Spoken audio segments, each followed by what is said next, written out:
Hi, and welcome to Mimi on the Move. I'm Mimi, and tonight I am not on the move. I'm stationary, and it's been a stationary day today. I went to the gym this morning, and I had a so-so kind of a workout. It was one of those days where I just did it because I know I should. And when I went to have my shower, realized I had forgotten to bring my conditioner and my shampoo with me, so I had to use the soap in the dispenser inside the shower stall at the gym. So that's why my hair's looking like this. Sorry, but that's the way it is. And then when I left and got back home, and later on in the day, I realized, oh, I didn't empty my gym bag. I better empty my gym bag, realizing I'd left my beautiful turquoise towel behind at the gym, which I'll go to the gym tomorrow and pick it up. And then I just did a bunch of research and stuff like that. And tonight isn't really going to have a whole lot of stuff, but I am going to ask 4 questions and try to answer them very simply, because this has been on my mind, and maybe yours now and then, who knows, but it is a big question. So one question: why is the nutrition supplement industry thriving more than ever? Number 2, why is good quality healthy whole food more expensive than junk food?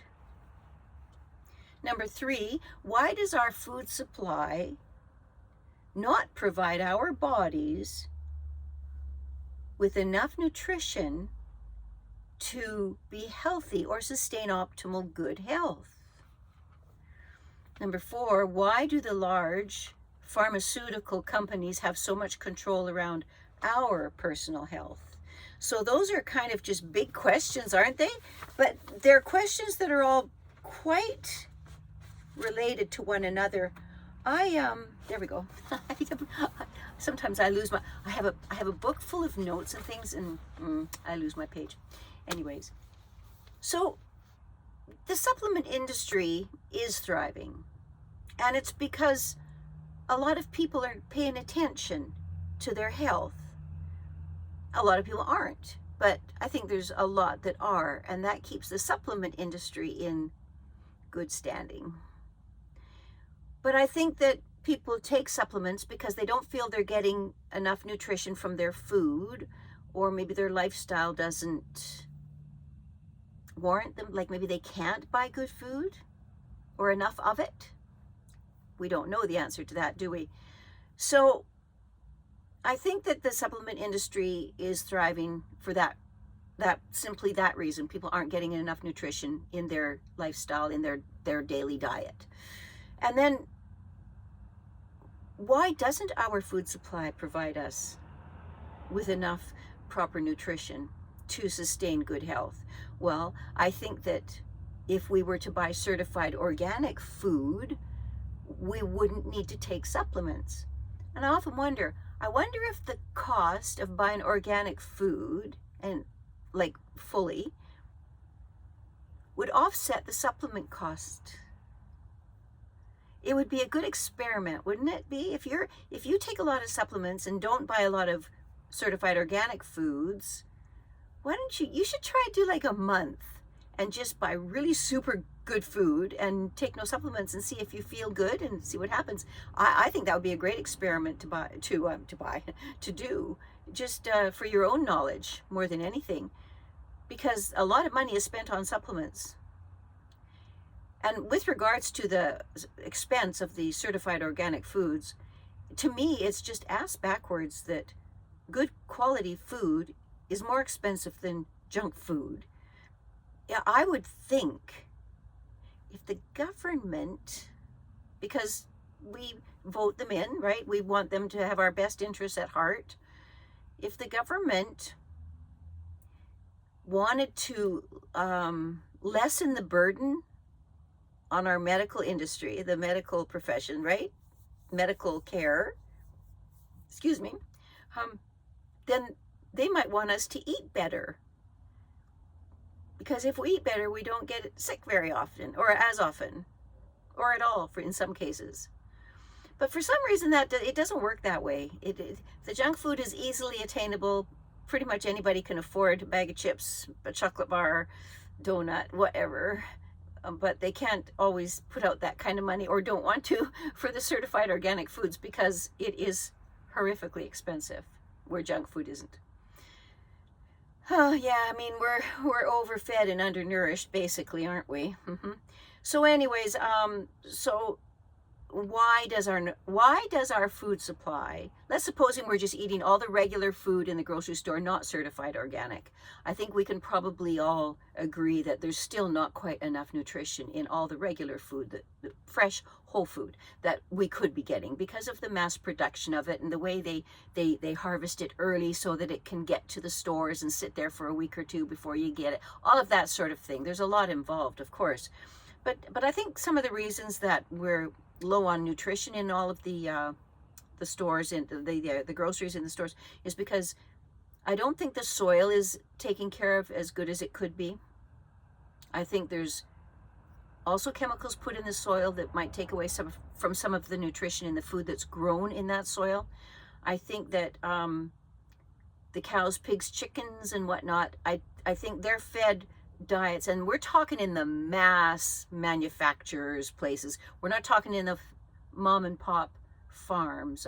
That might be a little different, but I'm talking about in the masses, where chickens don't even grow feet anymore because they're stuck in cages just till they grow and they get, so it's just a terrible thought, isn't it? But it's the way it is. So I think possibly the food given to those animals that we end up on our dinner plate, I don't think that food is of the highest quality, and I think it does have chemicals in it. Well, in fact, I know it has chemicals in it, and the chemicals sometimes are antibiotics, sometimes are hormones, and just other things. And you would wonder, why are they putting antibiotics in animal feed? Because they are grown, they're raised in such close quarters, they're not having a healthy lifestyle of their own, and they will get sick.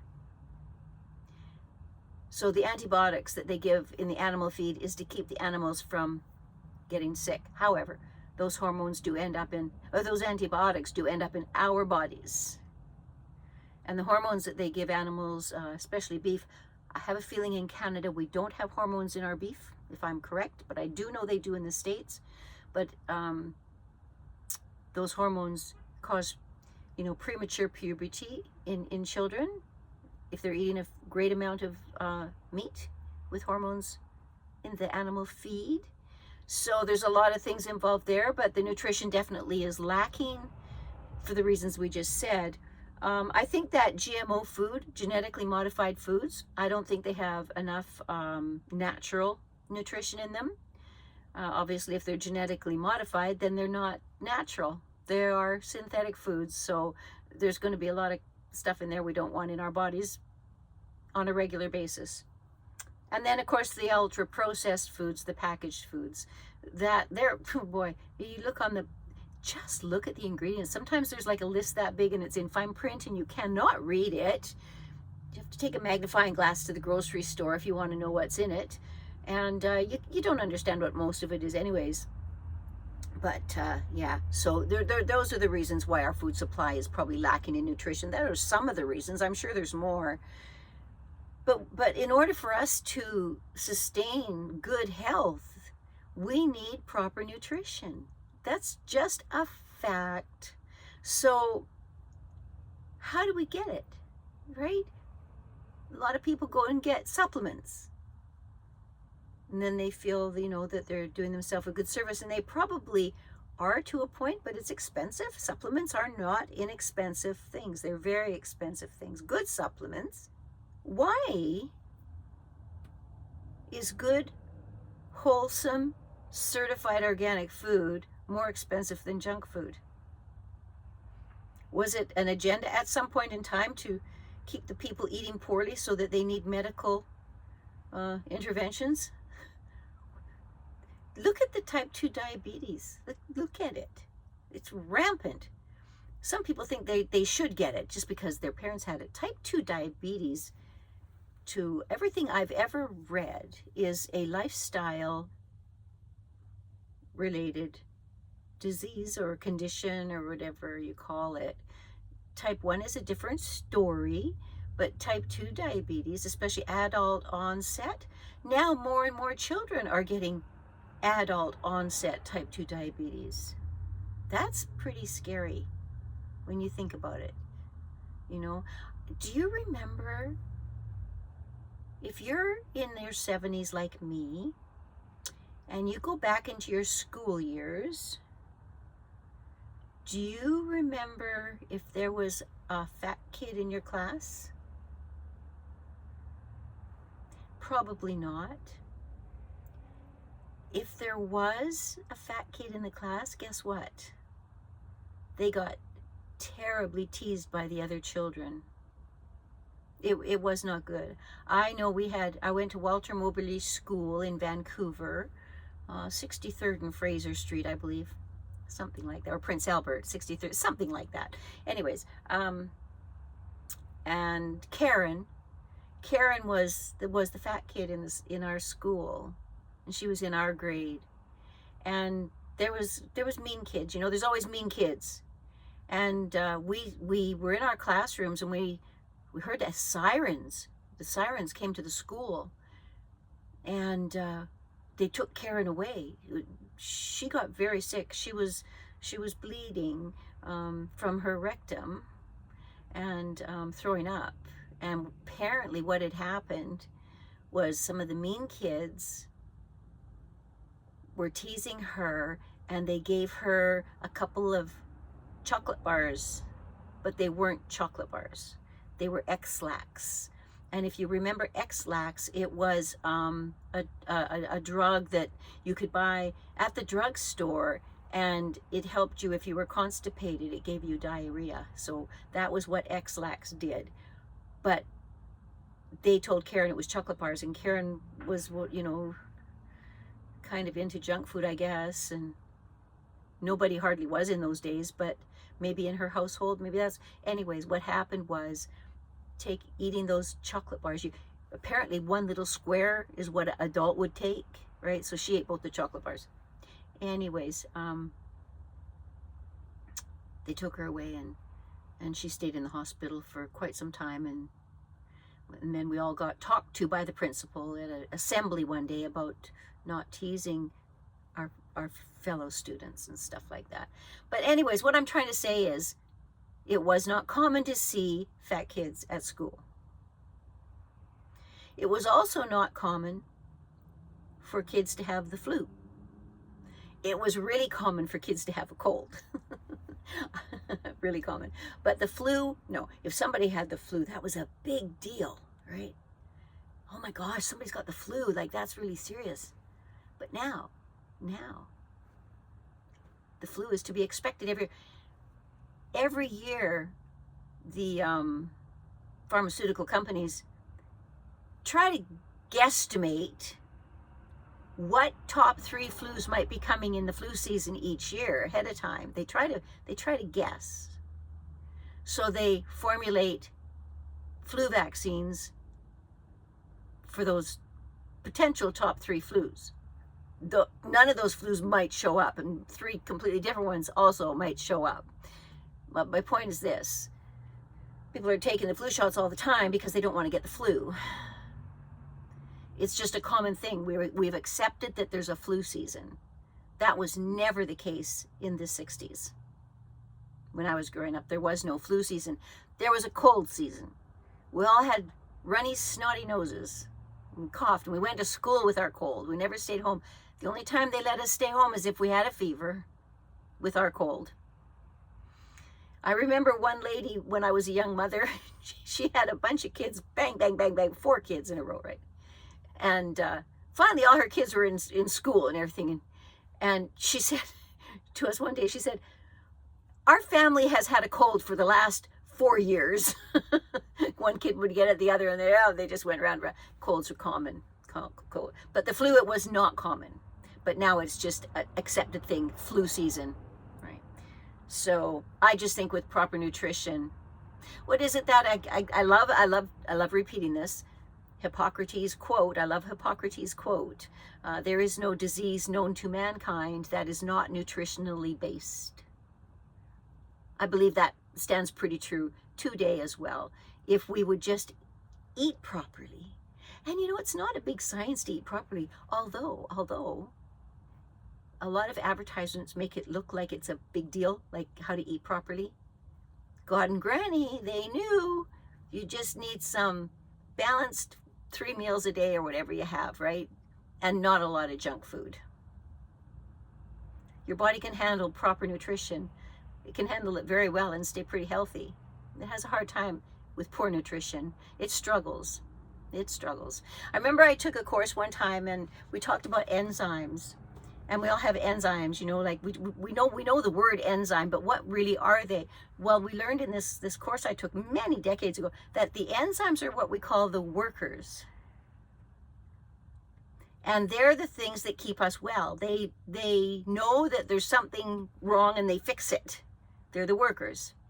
So what we learned was that we are born with a certain amount of enzymes that are supposed to last us our entire life. In case, you know, our bodies start to get a little bit sick, break down or whatever, the enzymes rush to that place and they fix it. And I know I'm making it sound really simple, but it is sort of simple. There's no point sounding scientific because then I'll lose your interest. So just know that the enzymes are the workers and they take care of things when things are not quite right. And you're born with a certain amount of them. Well, what's happened over the decades, right? What's happened is that there's so much unwellness in our world now that our enzyme supply gets depleted before we die. So long time before we die. So we don't have the workers to keep us well and healthy. Those are the enzymes, the workers. So what do? Well, we go and we purchase enzymes to add to what we've got. But the easiest solution is to continue to eat enzyme-rich foods. and you know what? People can't say, well, what's an enzyme-rich food? Google it.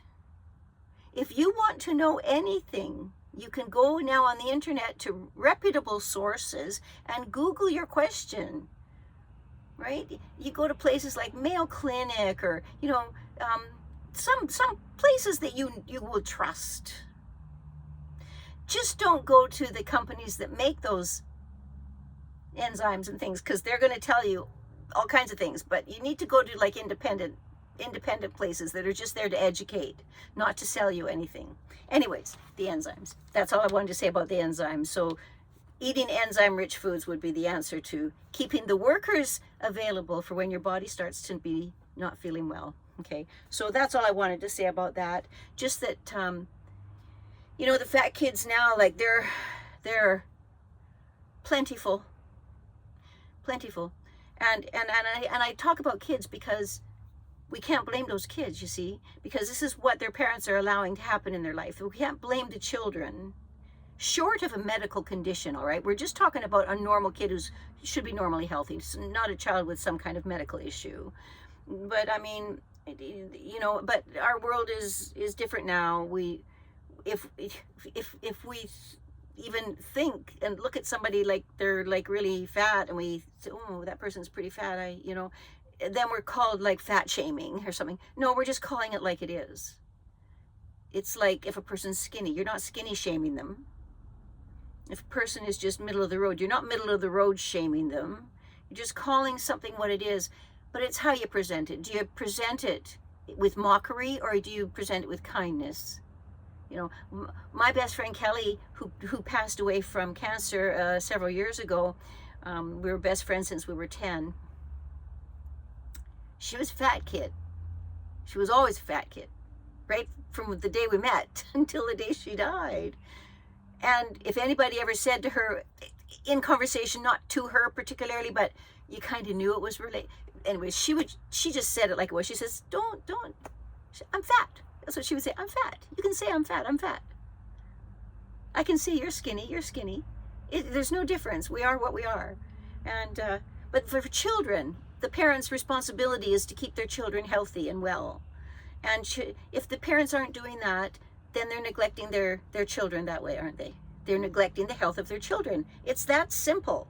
And I'm the I'm the person who is not politically correct, and I never will be. So if you don't like that the reality of what I'm saying, just, don't listen, just turn me off. Like, it's okay, it's okay. But I do like to call things as they are. It's like, I can look here and I can say, yes, I am 72 years old. No, I haven't aged well, but I'm not shaming myself. That's the way it is. And it's okay. It's okay. Just, we have a funny world. We're afraid to say, speak, think on our own. Yeah, it's changed a lot, hasn't it? I don't know. I like to go back to Archie Bunker days. That's extreme on the other side, no doubt. Even George Jefferson too, right? They were both like that. But they were funny. They were funny shows, and they brought light into our light comedy into our homes, right? So, but anyways, that's that for that. I have another thing to talk about tonight, and it's I recently did a song. I write, okay, I write. I've always written. I think I was the original rapper in the late 50s and early 60s, because I went around always talking in rhyme, and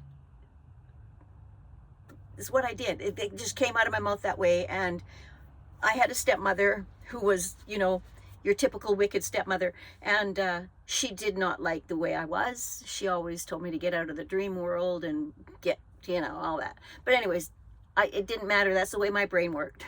And so I've written always. I've never taken any writing lessons or anything like that. I just write what is in my head, comes out of my hands. Before I could even write, it would just come out of my mouth, the words. So when I write, it's not necessarily about me. I might make it a third person. I might make it about me, even though if it's not about me, but there might be an element about me in it. And if you're a writer, you know exactly what I'm talking about. Writing is kind of something that you're forced to do, because I don't have an option. When I was raising my children, I didn't do as much writing because I was busy raising children, working, being tired, all of that. But it was always there. I still did it. I can remember giving my daughter crayons. I used to say, well, go get your colors, honey. Mommy has to write. And she would get her crayons in her book and she'd color while I would sit and write. So it's always been there. But anyways, so recently I wrote a song, and I put my songs on my channel as well, if you've watched my channel at all. And it was Time to Go. The song was called Time to Go. And it's a bit of a dark song. And a couple of my friends came to visit me within a week after it was on and individually, they didn't come together. They came at a different time, but each one had a similar concern about the state of me from that song.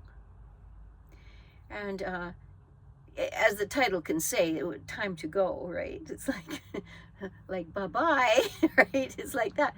Well, the song wasn't necessarily all about me or my state of mind. Although I was in a dark feeling place when I wrote it. But then there's the other thing where the creativity and the imagination kicks in, whatever state of mind you're in, and it exaggerates or adds to whatever it is you're feeling or thinking in that moment. There's more. It becomes something. It becomes a story. It grows little branches and goes in different places, and that's what writing is. For me anyways, that's what writing is. It just takes on a life of its own, and what I'll do is I'll just pick up the pen and I'll just write that down. There's a song in there somewhere, and I leave it alone. Sometimes I go back to it, sometimes I don't. But in any event, that song. So I just want, if anybody does ever hear any of my music on my channel, and you think it's a really you think it's a dark song or a sad song, it's probably because it is. But that doesn't mean that's a reflection of where I'm completely at all. And so, like my dear two friends, no, don't worry. I'm okay. Okay, so I'm okay. And I believe I always will be okay. And but I'm a lot more open and honest about my feelings these days than I actually ever was before. I used to keep everything to myself. I don't know about you, but my most recent betrayal by a woman that I trusted very much, and it's all in my little videos in the last couple of weeks, if you're ever interested. I just call her by the name of Elle, a woman I trusted completely. And she 100% just took a knife and drove it in my back and twisted it. And I honestly don't think it mattered to her that she did it, because I waited a good week before I started talking about it on my channel, hoping during that week that she would realize the damage done and contact me and say, can we talk, you know? And nothing like that ever happened. So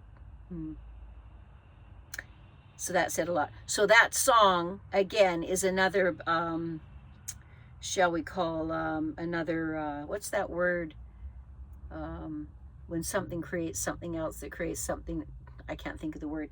But anyways, not a spin-off, but another thing of something. Oh, God. I should just go to bed, shouldn't I? Just forget about it. But anyways, there's spillovers of things from something very traumatic happening to a person, to all of us, you, me, anybody. And now I'm becoming very honest about my feelings. I'm not hiding them like I did, because you know what? The only person hiding my feelings from like stuffing them inside and leaving them inside in that way is the only person it hurts is me in the end.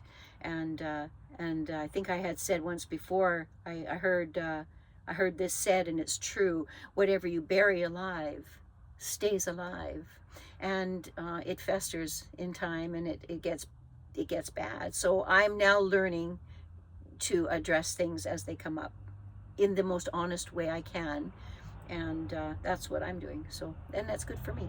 So, but no longer will I protect the people that shouldn't be protected, because why? Why? Anyways, I think that's it. I think that's Saturday night. That's all I have to talk about. I talked about my hair with the bad shampoo. You know, I mean, it works in a pinch, right? It works in a pinch. Look at that. I should really do something with that. I should really get some kind of color going back in my hair. I used to be blonde. Now look at it. Anyways, I can't think of anything else. I made an interesting dinner the other night, and actually I didn't really feel like cooking. And here's what I did. I sauteed my hamburger and onion. I used a one pot thing. If you know what the Rock is, it's a nice big, quite a tall frying pan. It's quite large. It fits good on this little propane stove of mine. Well, it doesn't fit really good, but it's better than nothing. Let me just say that. But it's big. It's pretty big. Anyways, I sauteed hamburger and onion, and then all I did while that was cooking is I was going to say shaved, but what I mean is peeled a small turnip, a carrot. I cleaned some celery.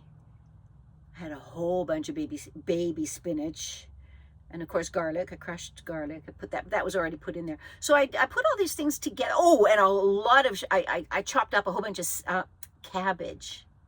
So what I did is this. Okay, so then the beef and the onion, the garlic, and then I put seasonings all in there as well.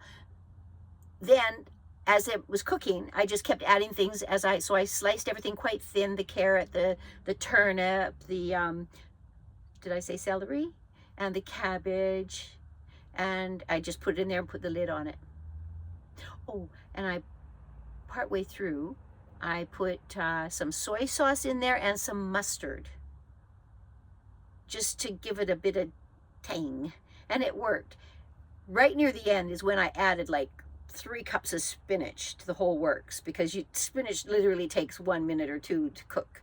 So I put that in there with the lid on, and yeah, it was delicious. I was quite surprised. So what I did is I put some in a Ziploc in my little tiny freezer I've got here in my RV here in my van, and It's in the freezer for another day. So that's going to be a comfort meal when that comes. I think I should have added some rice, but I just didn't feel like cooking rice. That I didn't even feel like cooking, to be honest with you, but I did anyways.